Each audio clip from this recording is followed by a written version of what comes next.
Merhaba arkadaşlar, Ömer Leventoğlu ben. Yeni bir kayıtla birlikteyiz. Fakat bu bir ders değil, kısa bir video yapmak istedim. Hatırlarsınız 5. dersimizde senaryonun temel metinlerinden olan, başlangıç adımları olan film fikri ve logline üzerinde durmuştuk. Bunlar nedir ve nasıl yazılır? Önümüzdeki yani 6. derste de sinopsis ve tretmanı göreceğiz. Böylece hani bir senaryo yazımının ilk adımlarını da atmış olacağız. Muhtemeldir ki bu işe yeni başlayan arkadaşlar ve bu aslında hepimiz için de geçerli. Bir senaryoya başlarken bazı endişeler olur, korkular, tedirginlikler olabilir, bazı özgüven sorunları yaşanabilir.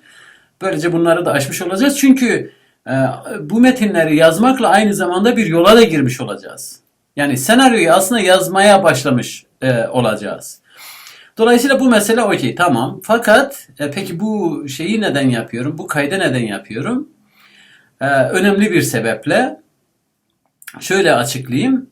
Düşün sanat hikayeleri kapsamında sinema atölyesi yapmaya karar verdiğim zaman aslında nasıl bir içerik üretmem gerektiği konusunda çok açık, net, berrak fikirlere sahiptim. Hala da o fikirlere sahibim. Nedir bu?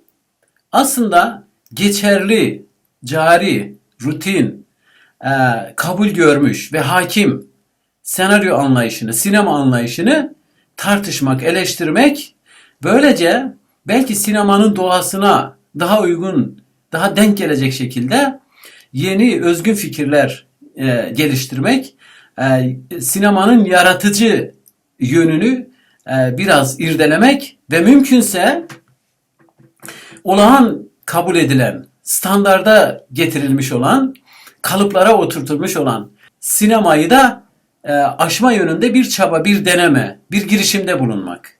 Ve bunu da izleyen herkesle paylaşmak, mümkünse kolektif bir yeni tartışma açmak, yeni arayışlar ortaya koymak.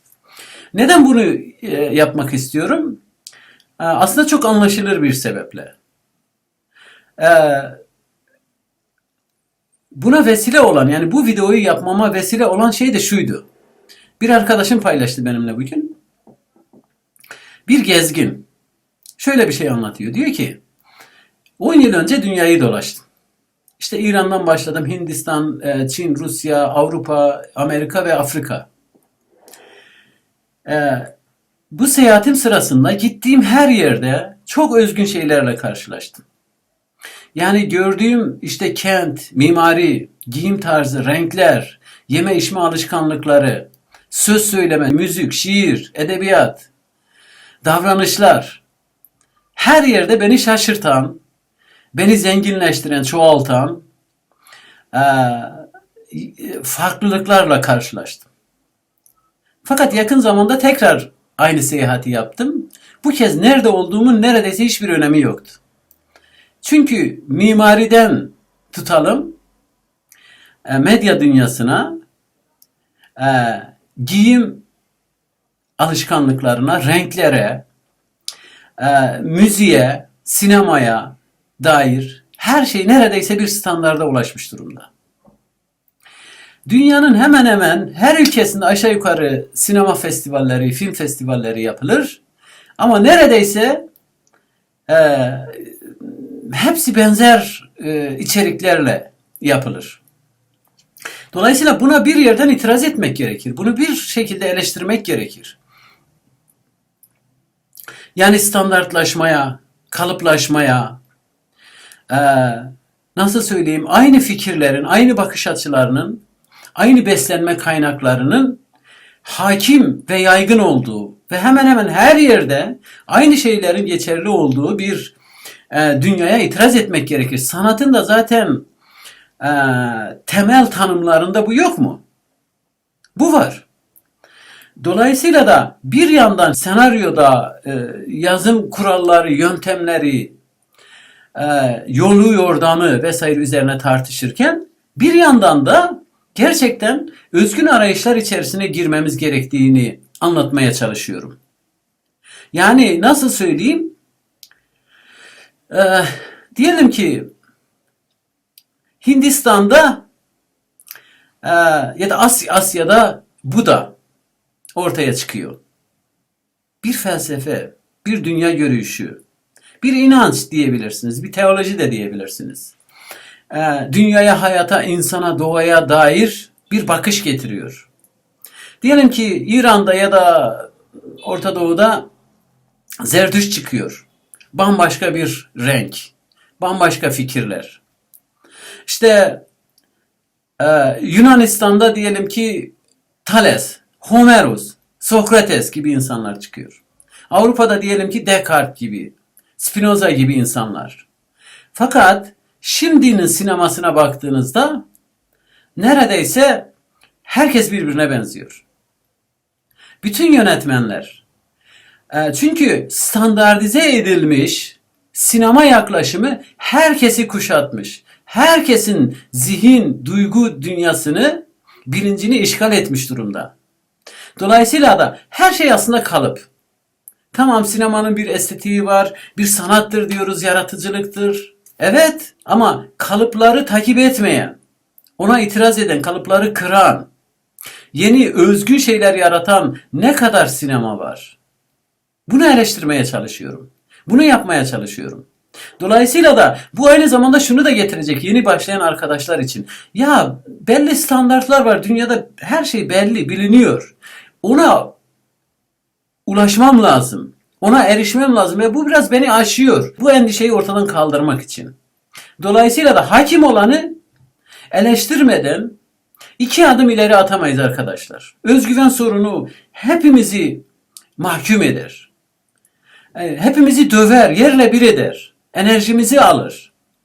Bizi üretme şevkinden, yaratma coşkusundan yoksun bırakır. Dolayısıyla da buna bir kez itiraz edeceğiz. Nerede? Şimdi tabii bu aşamaya kadar, yani 5. 6. 7. derslere kadar, belki 8-9'a kadar standartlaşmış belli bilgiler anlatıyor olabilirim. Tamam, sorun değil. Ama yaptığım her işte bu yeni arayışları, yeni yaklaşımları denemek istiyorum, tartışmak istiyorum. Yani bir başka örnek vereyim buna. Söylemek istediğim biraz daha açık hale gelsin diye. Şimdi bir İran sinemasından söz edilir değil mi? Çok farklı bir hikaye anlatma tarzı vardır. Zaten sinema bir hikaye anlatma formudur. Eskiden sinema ortaya çıktığında işte bir Fransız sineması, bir İtalyan sineması dediğimiz zaman neyden bahsettiğimizi çok iyi bilirdik. O yönetmenler, o senaristler, o görüntü yönetmenleri, sanat yönetmenleri kendi meşrebince, kendi üslubunca, kendi tarzınca, kendi dünya görüşü, kendi kültürü, kendi nasıl söyleyeyim coğrafyasının lezzetiyle, tadıyla işler yaparlardı. Sanat üretirlerdi. Şimdi bir film izleyin, jeneriğini kaldırın o filmin. Standart bir dil koyalım o filme. Diyelim ki İngilizce ya da İspanyolca fark etmez. O filmin hangi topluma, hangi kültüre, hangi ulusa ait olduğunu, hangi coğrafyanın rengini ve kültürünü taşıdığını, hangi toplumun edebiyatından beslendiğini neredeyse ayırt etmek çok zor. Çok zor. Çok az sinema kaldı ki özgünlüğünü koruyabiliyor. Dolayısıyla özgün ve özgür sinema yapmak için, yani devrimci fikirlere açık olmak için, hatta nasıl söyleyeyim, yani diyelim ki dünyanın kabul ettiği gerçekleri görmemekle eleştirilmeyi de göze alarak yeni şeyler yapmak lazım. Tıpkı Marx'ın dediği gibi, 11. terzde dediği gibi, filozoflar bugüne kadar dünyayı şu ya da bu şekilde yorumladılar. Ama önemli olan onu değiştirmektir. Yani bir eylemdir, harekete geçmektir. Bizim de şu ya da bu şekilde yeni şeylere cesaret edebilmemiz için mevcudun eleştirisine öncelikle kalkışmamız, cüret etmemiz gerekir. Dolayısıyla da mevcudu eleştireceğiz. Mevcudu önce göreceğiz, tanıyacağız. Bir, onun farkına varacağız, idrak edeceğiz. onu kavramak ve yorumlama konusunda bir kusura, bir eksikliğe düşmemek koşuluyla onu eleştirerek aşmaya çalışacağız. Bunu söylemek istedim arkadaşlar. Dolayısıyla bu kısa videoyu bu sebeple yaptım.